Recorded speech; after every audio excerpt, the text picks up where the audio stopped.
Thank you so much, ladies. Well, we all know when it comes to achieving any kind of goal, it's never going to happen unless you have motivation. Motivation is the key to everything, and that's where we're turning our fitness focus to today, is getting ourselves motivated for the tasks ahead. Of course, the motivational man himself, the one and only, WarriorRic, is in the house to help us with that. WarriorRic, so good to have you on our show. Good to see you, Leanne. Good morning. Always, like, you are the epitome of motivation for me when I think about it.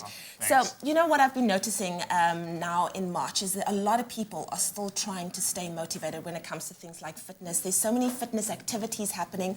How does one get yourself geared up for what you still want to do, whether it be weight loss or whatever activity it may be? Well, thankfully, like you said, there are lots of events this time of year to keep that goal orientation going, because at the beginning of the year, you know, everyone's talking about, I want to lose weight, I want to quit smoking, I want to drink less. But it's rather have a goal as opposed to just, you know, looking in the mirror and saying, am I getting it right? Saying, you know, I got to train for that event. So it's more of a fitness goal that says, along the way, I'm going to get better. Yeah.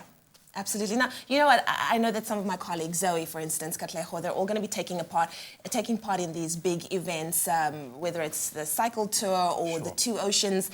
What makes someone actually want to take part in something of that nature? Because it's crazy, it's hectic. It's daring, hey? It's very daring. And look, there's different categories for each race and each event.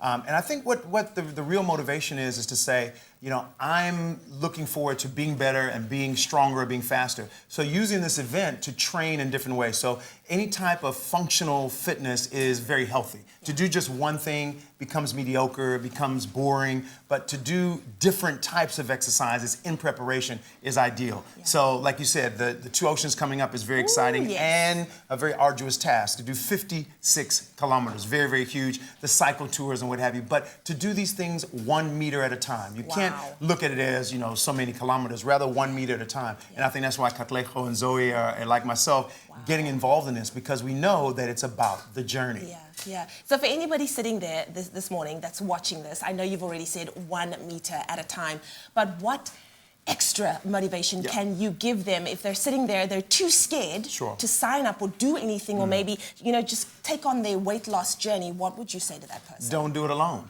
You need to have a partner. I use my wife for motivation. She's put together a whole team called Team Aish, which is amazing. Oh, that's awesome. We can do it, right? Team H. Team Aish. Aish. Okay. Aish. And what happens is, you know, just getting out of bed in the morning can be tough. But if you have that concept of, you know, there are other people running, and sometimes they'll tweet and say, hey, we did so much this morning. I got tweets this morning that says, hey, we've done our 10Ks. It motivates you to say, you know what, if they're out there doing it, I can do it as well. That team effort, and knowing that no man is an island, knows that you've got support, you've got help, and come on, we're in this together. Yeah. Absolutely. Now that we've put everything into our brains, we need to know what to put into our bodies to make sure that we are successful in our training as well. We're going to make a Road Runner smoothie right now.